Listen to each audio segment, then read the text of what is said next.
जिनकी आँखों में दीर्घ दृष्टि और दिव्यता हो भरी, जिनका गायन गुणों से हो, वो ही तो है गुणपति।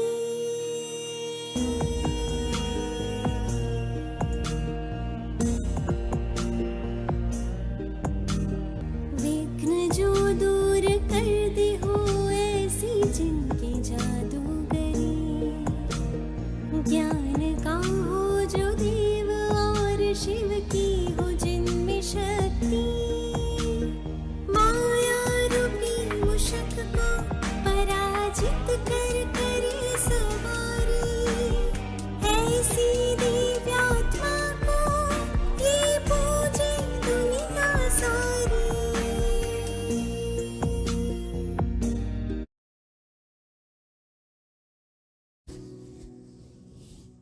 ओम शांति, ओम शांति, ओम शांति।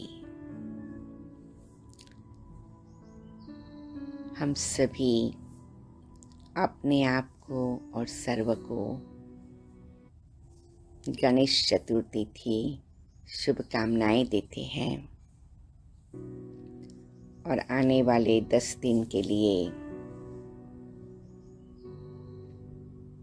श्री गणेश का आह्वान करते हैं, स्वागत करते हैं।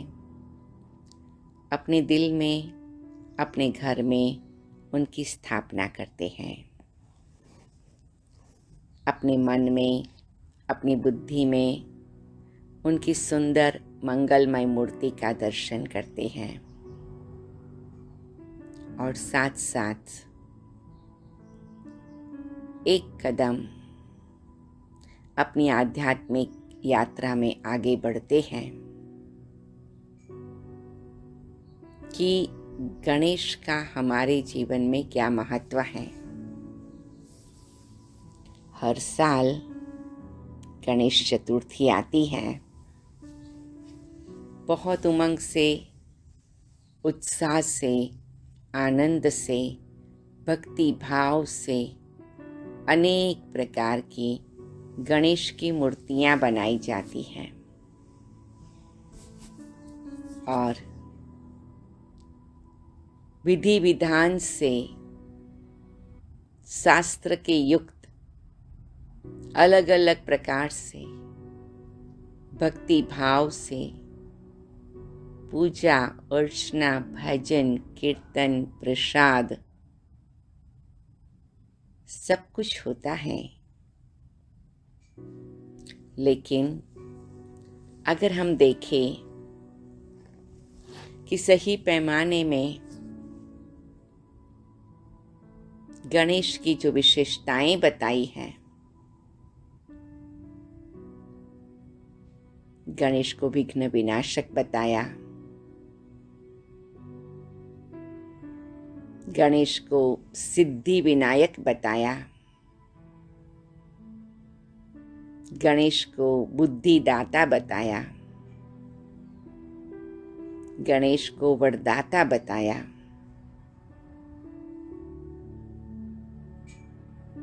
गणेश को सब प्रकार से सफलता प्राप्त करने वाला बताया। इन सभी बातों का हम जीवन में कितना अनुभव करते हैं और अनुभव करने के बाद कितना समय तक उस अनुभवों को हम कायम रखते हैं। एक और बहुत रौनक से, बहुत धूमधाम से गणेश की पूजा होती, स्वागत आह्वान बहुत भव्य से रोज उसका गायन पूजन होता। लेकिन फिर क्या होता, 10 दिन के बाद क्या होता? तो आओ हम गणेश को हमारे जीवन में सदा के लिए स्थापन करें। कैसे सदा के लिए स्थापन करे। तो गणेश की जो विशेषताएं हैं उसे जीवन में स्वीकार करें, जीवन में अभ्यास करें, जीवन में उसका ध्यान करें। हर कदम, हर संकल्प, हर बोल में हम उसका उपयोग और प्रयोग करें। श्री गणेश की जो सुंदर अलौकिक मूर्ति है,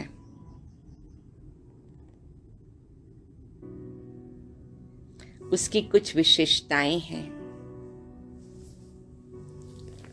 कहते हैं गणेश का सिर बड़ा था,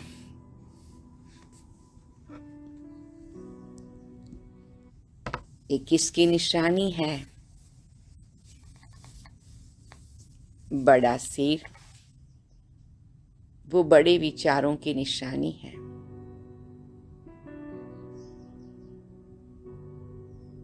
फिर गणेश के कान बड़े कान किसकी निशानी थे? कि वो ज्यादा सुन सकते थे। सुनने की कला, सुनने की शक्ति व्यक्ति के जीवन को बहुत प्रकार की समस्याओं से बचाती है और बहुत प्रकार की समस्याओं का समाधान दिलाती है। फिर गणेश के लिए कहते हैं उसका मुंह छोटा था, अर्थात वो बात बहुत कम करते थे। जब व्यक्ति बात कम करता है तो उसकी समस्याएं, तकलीफें भी कम हो जाती हैं। बहुत से प्रकार की विघ्न, तकलीफ, मुसीबत का आधार और कारण है ज्यादा बोलना। ज्यादा बोलने से भी क्या होता है, हमारी एनर्जी भी बहुत वेस्ट जाती है। फिर कहते गणेश की आंखें छोटी थी। ये बड़ी निराली प्रकृति, ये निराली सुंदर रचना है। छोटी आंखें अर्थात हर चीज को सूक्ष्म रूप में देखना, हर चीज को उसकी गहराई से देखना। कुछ भी निर्णय करने के पहले अच्छी तरह से देखना अर्थात समझना भी।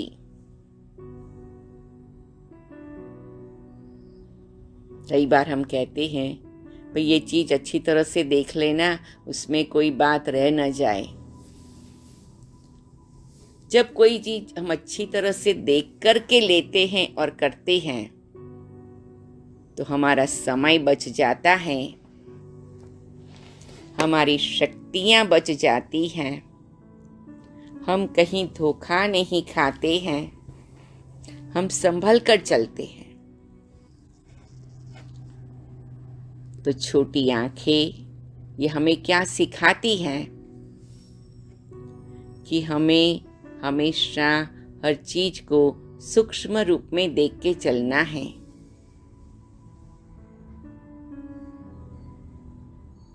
गणेश की सूंड बताते हैं ये किस बात का प्रतीक है?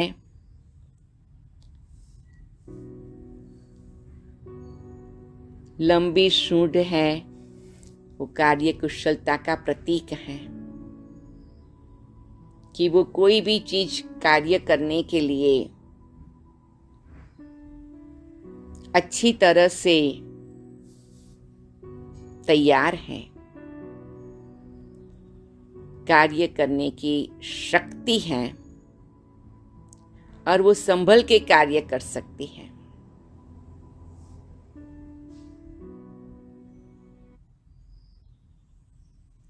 गणेश का पेट बड़ा बताते हैं।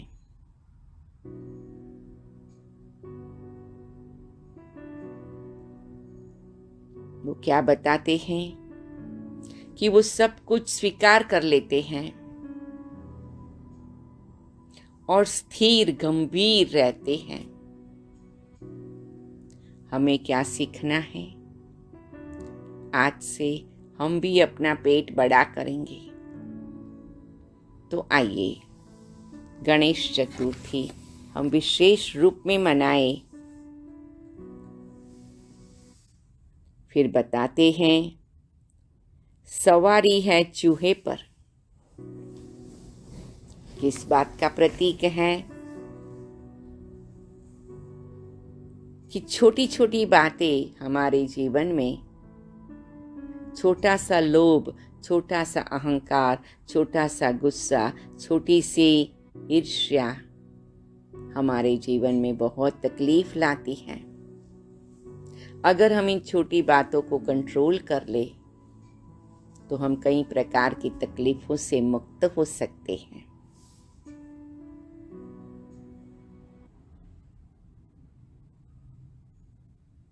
फिर उनका एक दांत दिखाते हैं।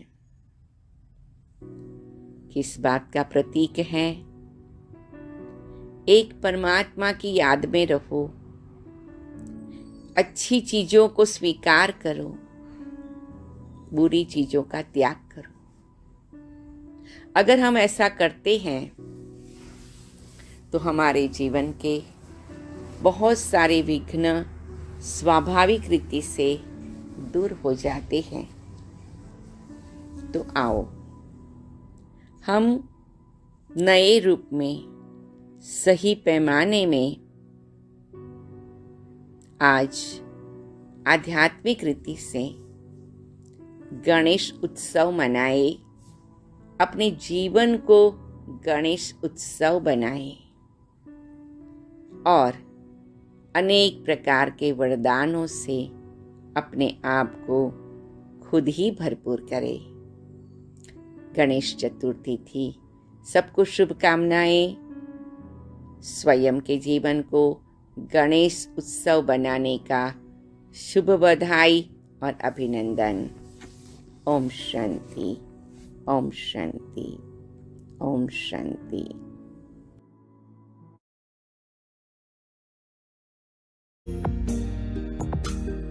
ऐसी दिव्य शक्तियों को अपने भीतर तू जगा, विघ्न हरता तू भी बन जाएगा अगर तेरा हो शिव पिता।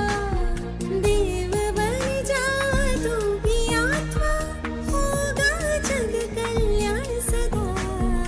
एक राज्य एक धर्म होगा और एक भाषा होगी यहाँ, होगा सुख और शांति होगी, स्वर्ग बन जाएगा जहाँ।